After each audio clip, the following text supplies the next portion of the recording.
contending with modern economic difficulties requires quite as high courage and as much enterprise as was displayed by men and women of covered wagon days. At that time, money was not a necessity. The old-timer traded his produce for everything from cloth and foodstuffs to household furnishings. Today, it's a different story. Families in most cases depend upon a paycheck for the necessities of life. There is an ever-present need for money when debts pile up because of sickness, temporary unemployment, pay cuts, or improvidence. Cash may be needed for the emergencies of birth, death, travel, or to take advantage of opportunities in education or business. Where can the self-respecting employed family of today turn for aid? Not to nature, as did the pioneer of 1833. It must turn somewhere. What is the answer?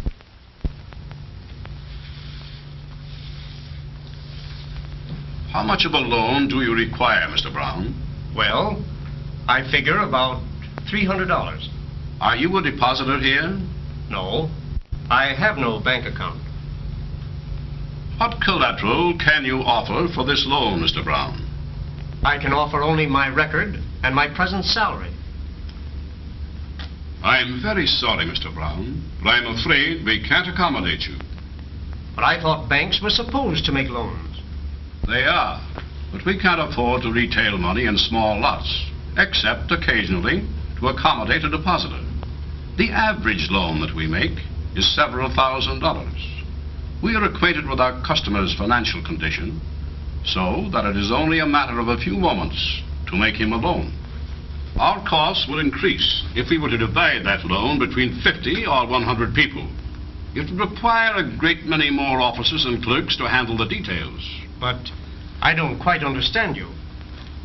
Well, it's not only the time required to make a loan that we have to plan on, but also the cost of collection. You, no doubt, would like to repay your loan in small monthly installments. And as we are only permitted to charge you the regular bank rate of interest, the handling and collecting of your loan would show us a loss instead of a profit. No banking institution can lend small sums at the bank rate and pay expenses. So you see, Mr. Brown, we can't solve your problem.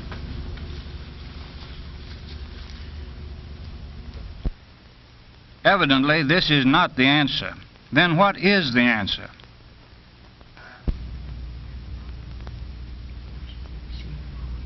All right, children. Bedtime. All right. Good night, Mama. Good night, darling. Good night, Daddy. Good night, honey. Good night, Daddy. Good night, Sonny.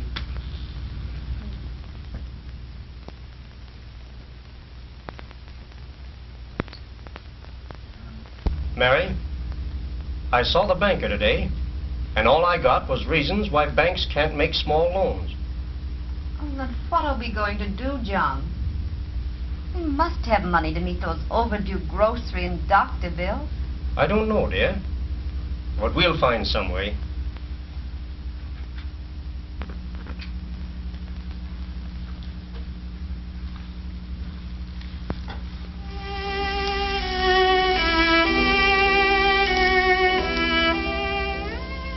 Tuesday night in Chicago, the Household Hour of Musical Memory, presented by the Household Finance Corporation, America's foremost family finance organization. Well, that's interesting. I wonder what this Household Finance Corporation is. It may be the very thing we need. I remember seeing one of their ads in the paper. Ladies and gentlemen, the Household Manager. In the days of our forefathers, when commercial banks were organized to finance commerce and industry, maximum interest laws of 6 to 10% were provided. Then, new economic conditions of the machine age produced a crying need for family loans, and legislators, ignoring the retail nature of the business, insisted upon a maximum rate so low that small loans could not be made profitably. This left about 80% of our families without loan facilities to meet emergencies and refinance debts. In 1916, after a survey, the Russell Sage Foundation recommended that agencies be established under strict state supervision to lend without collateral or endorsers, that a charge of not more than 3.5% a month simple interest be collected like rent on unpaid balances without fines, fees, or other charges, that loans be limited to $300 or less, 25 state governments have adopted legislation based on the Russell Sage Foundation Uniform Small Loan Law and serve 77% of the country's urban population. These laws license and supervise firms which loan money to families without requiring outside endorsers or bankable security. These laws have been advocated by the leading civic and social service organizations and have been endorsed and signed by such outstanding governors as Franklin Roosevelt when governor of New York, Frank Loudon of Illinois, James Cox of Ohio, and Woodrow Wilson when governor of New Jersey. The family finance business also has the endorsement of the banking commissioners in these 25 states. Under their supervision, there are over 3,500 state-licensed offices. One of the most important of these family finance companies is the Household Finance Corporation. Operating in 95 American cities, Household has 148 offices in these cities. During a recent 12-month period, Household made small loans to more than 300,000 families in various parts of the country. Practically every profession and trade listed in the United States Census is served. Why do people borrow money? Household loans are made primarily for the purpose of helping families get out of debt. 82% borrowed to pay family debts already contracted. 9 1/10% of the families borrowed for business needs. 2 8/10% for travel and vacation. 2 6/10% for education. And 2 1/10% for moving and miscellaneous expenses. Of course, it costs more to retail small sums of money than to lend large amounts. The costs of investigating, making, collecting, and bookkeeping are approximately the same for loans of different sizes. But these fixed costs occur only one time when Household borrows $1 million from the bank. They are repeated more than 5,000 times when Household lends the $1 million to over 5,000 people.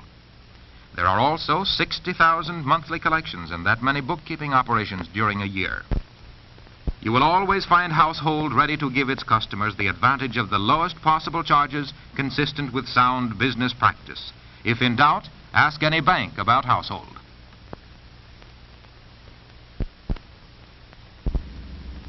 John, that's the company whose ad I saw in the paper today. Well, where is it? Let me see it. Here it is. That may be the very help we need. Mr. and Mrs. Brown investigated the household loan plan and phoned for a household representative to call on them. After he had made sure of their honesty, orderliness, and good living habits, and had listed their household equipment during a visit to their home, they were called into the household office. We now find them after a detailed but pleasant interview with the household manager.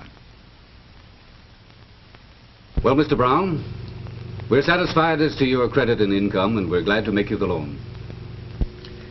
It will pay up all of those pressing debts. After making your monthly payments, you'll have more than 90% of your income left for current expenses.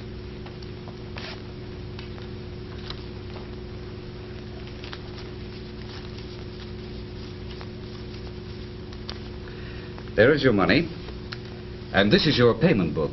Thank you. And you may depend on our making the monthly payments when they are due. I'm confident of that. Your receipts show how promptly you've taken care of your other obligations. And you know the more rapidly you pay off the loan, the less it'll cost you. That's true, but if Mr. Brown should get sick and we had no pay coming in, what would happen? We don't expect you to do the impossible. If you do your part to the best of your ability, I'm sure there'll be no difficulty. Well, that's fair enough.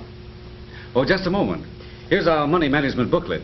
It'll help you get out of debt, keep your budget balanced, and assist you to live within your income. We'll gladly help you with any of your financial problems. Bring them here to me, or write to our research department at headquarters. Oh, thank you. Thank you, sir. Another family is on solid ground. They are able to walk out of the household office with heads up and shoulders back, ready to meet their creditors on an even footing. Household is a public service, yet human organization. Its plan permits adjustment to the changing financial circumstances of the customer. If emergencies arise, extensions may be granted. If conditions improve, the borrower may increase his monthly payment or pay the entire loan at once, thus saving charges. This is the answer to the small borrower's problem. The household finance plan helps the family meet emergencies and refinance debts.